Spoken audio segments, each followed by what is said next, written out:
नमस्कार दोस्तों, आज हम लोग इस वीडियो में सुभाष चंद्र बोस के बारे में कुछ महत्वपूर्ण तथ्य के बारे में जानेंगे। तो दोस्तों आइए अब हम लोग इस वीडियो को शुरू करते हैं। दोस्तों सुभाष चंद्र बोस भारत के स्वतंत्रता संग्राम के प्रमुख और प्रेरणादायक नेता थे। यहाँ उनके बारे में कुछ महत्वपूर्ण तथ्य दिए गए हैं, आइए अब हम उनके बारे में बात करते हैं। दोस्तों पहला पॉइंट है जन्म और प्रारंभिक जीवन। दोस्तों सुभाष चंद्र बोस का जन्म 23 जनवरी 1897 को उड़ीसा राज्य के कटक में हुआ था। उनके पिता का नाम जानकीनाथ बोस था तथा माता का नाम प्रभावती दत्त बोस था। उनके पिता एक प्रसिद्ध वकील थे। अब हम उनके शिक्षा के बारे में बात करते हैं। दोस्तों सुभाष चंद्र बोस ने कलकत्ता विश्वविद्यालय से दर्शन शास्त्र में स्नातक किया था, यानी फिलोसफी से ग्रेजुएशन किया था। 1920 में उन्होंने भारतीय सिविल सेवा परीक्षा पास की, लेकिन उन्होंने अंग्रेजों की सेवा करने से इनकार कर दिया और इस्तीफा दे दिया। यानी इंडियन सिविल सर्विस वो पास किए थे, लेकिन वे नहीं चाहते थे कि हम अंग्रेज का सेवा करें, अंग्रेज के लिए काम करें, इसलिए वे पास करने के बाद में भी इस्तीफा दे दिए ताकि हमको अंग्रेजों के लिए काम नहीं करना पड़े। आगे अब हम लोग स्वतंत्रता संग्राम में उनका योगदान के बारे में बात करेंगे। दोस्तों 1921 में वे भारतीय राष्ट्रीय कांग्रेस में शामिल हुए। उसके बाद वे 1938 और 1939 में राष्ट्रीय कांग्रेस के अध्यक्ष चुने गए।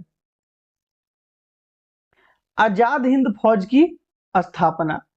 दोस्तों सुभाष चंद्र बोस ने जापान के समर्थन से आजाद हिंद फौज यानी इंडियन नेशनल आर्मी का गठन किया। उन्होंने दिल्ली चलो का नारा दिया और भारत को स्वतंत्र कराने के लिए सशस्त्र संघर्ष का नेतृत्व किया, यानी भारत को आजादी दिलवाने के लिए हथियार के साथ में संघर्ष का नेतृत्व किया। उनके द्वारा कुछ दिए गए प्रसिद्ध नारे हैं, जैसे तुम मुझे खून दो मैं तुम्हें आजादी दूंगा। जय हिंद का नारा भी इन्होंने ही लोकप्रिय बनाया था। अगला है दिल्ली चलो, स्वतंत्र हमारा जन्मसिद्ध अधिकार है।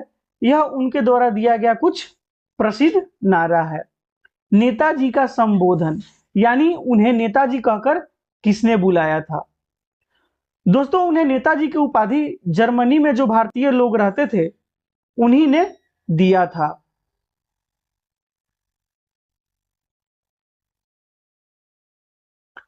अगला पॉइंट है मृत्यु का रहस्य। दोस्तों 18 अगस्त 1945 को ताइवान में एक विमान दुर्घटना में उनका मृत्यु होने की खबर आई। ऐसा माना जाता है कि जो विमान दुर्घटना हुआ था उसी में सुभाष चंद्र बोस का मृत्यु हो गया, लेकिन यह आज भी रहस्य बना हुआ है, क्योंकि बहुत लोगों का मानना है कि उस दुर्घटना में उनका मौत नहीं हुआ था, बल्कि कुछ समय बाद में हुआ था। आइए अब हम उनके विरासत के बारे में बात करते हैं। दोस्तों सुभाष चंद्र बोस भारतीय युवाओं के लिए प्रेरणा का स्रोत हैं।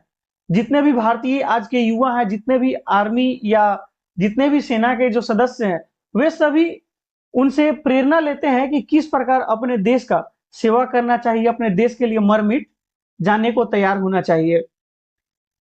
उनका नाम भारतीय स्वतंत्रता संग्राम के सबसे साहसी यानी न डरने वाले नेताओं में से लिया जाता था। वे किसी से भी नहीं डरते थे। सुभाष चंद्र बोस के विचार और बलिदान आज भी सभी के लिए प्रेरणा का स्रोत है। सभी लोगों को प्रेरित करता है कि वो भी देश के लिए मर मिटे और देश के लिए कुछ करे। दोस्तों इस वीडियो में इतना ही, फिर मिलते हैं अगले वीडियो में।